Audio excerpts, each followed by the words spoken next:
지난 10년간 인공지능 모델의 발전사를 관통하는 중요한 기술 중에 하나를 꼽으라면 레저듀얼 커넥션일 것입니다. 2015년 레스넷 모델에서 처음 등장한 이래 레저듀얼 커넥션은 이미지 인식을 위한 CNN부터 GPT와 같은 거대 언어 모델에 이르기까지 거의 모든 딥러닝 모델의 불변의 뼈대로 자리 잡았습니다.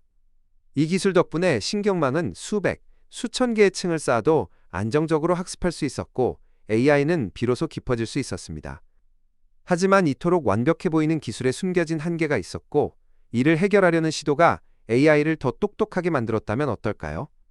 지난 10년간 당연하게 여겨졌던 기본 원칙을 과감히 의심한 딥식의 MHC, 다양체 제약 하이퍼 커넥션 혁신이 바로 그 해답입니다.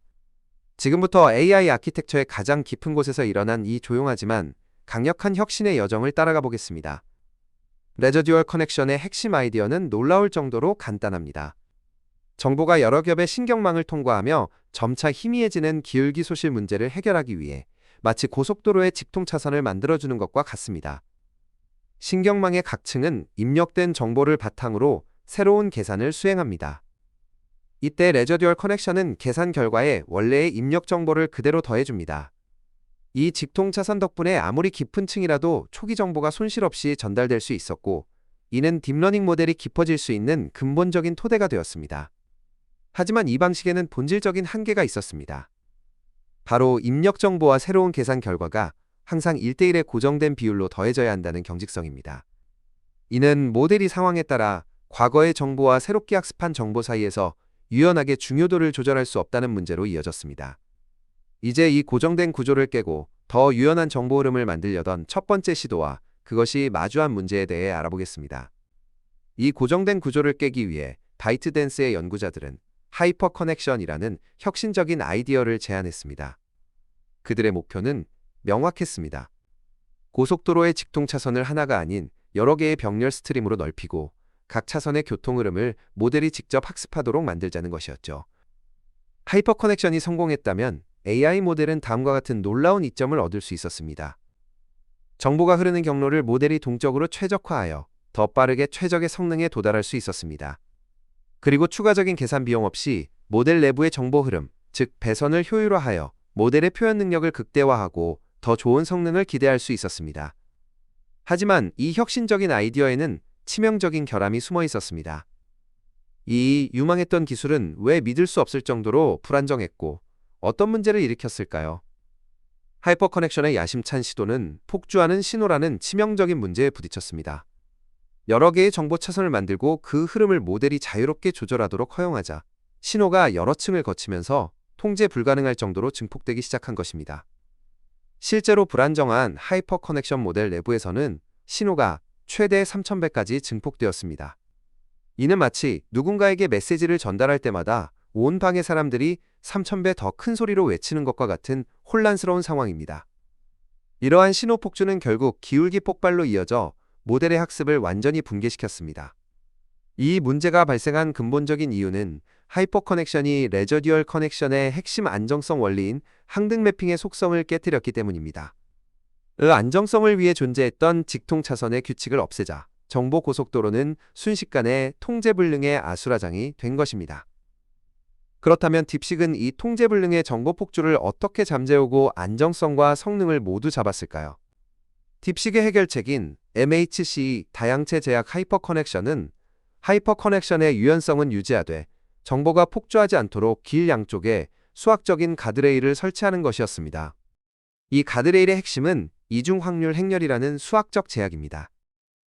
비유하자면 이는 정보의 총량을 보존하는 일종의 에너지 보존 법칙을 적용하는 것과 같습니다. 이중 확률 행렬은 행렬의 모든 행과 열의 합이 1이 되도록 강제하여 신호가 특정 경로에서 폭주하거나 소실되지 않고 전체적인 균형을 유지하도록 만듭니다. 덕분에 신경망의 층이 아무리 깊어져도 여러 개의 제약이 곱해져도 여전히 안정성이 유지됩니다. 이처럼 똑똑한 해결책이 실제로 AI 모델의 성능을 얼마나 향상시켰는지 구체적인 결과로 확인해 보겠습니다. MHC는 단순히 학습 안정성을 확보하는 데 그치지 않고 AI 모델의 성능을 한 단계 끌어올리는 중요한 성과를 거두었습니다. 딥식은 270억 매개 변수 모델을 통해 MHC의 효과를 입증했습니다.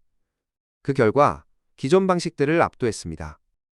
MHC 모델은 복합 추론 BBH와 문서 이해 디아롭 능력에서 기준 모델은 물론 불안정했던 하이퍼 커넥션 모델보다도 훨씬 뛰어난 성능을 보였습니다.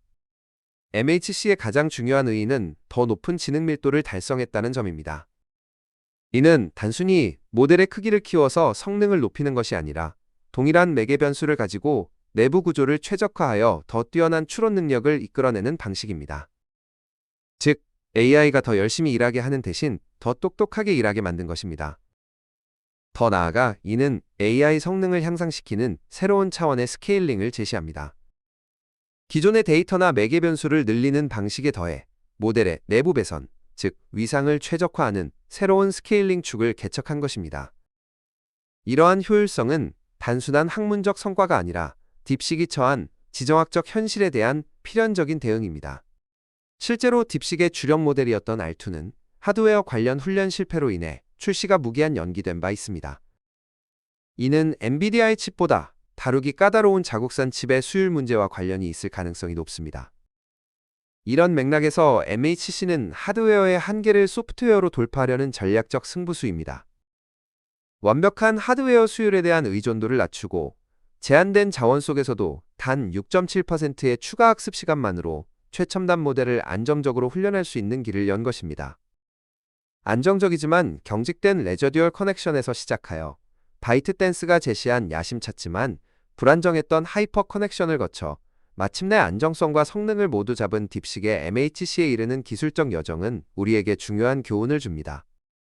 이 사례의 진정한 의의는 지난 10년간 당연하게 여겨졌던 것을 과감히 의심하고 근본부터 재창조하려는 정신에 있습니다. 딥식은 모두가 개선할 필요가 없다고 생각했던 것을 파고들어 AI 아키텍처의 새로운 가능성을 열었습니다.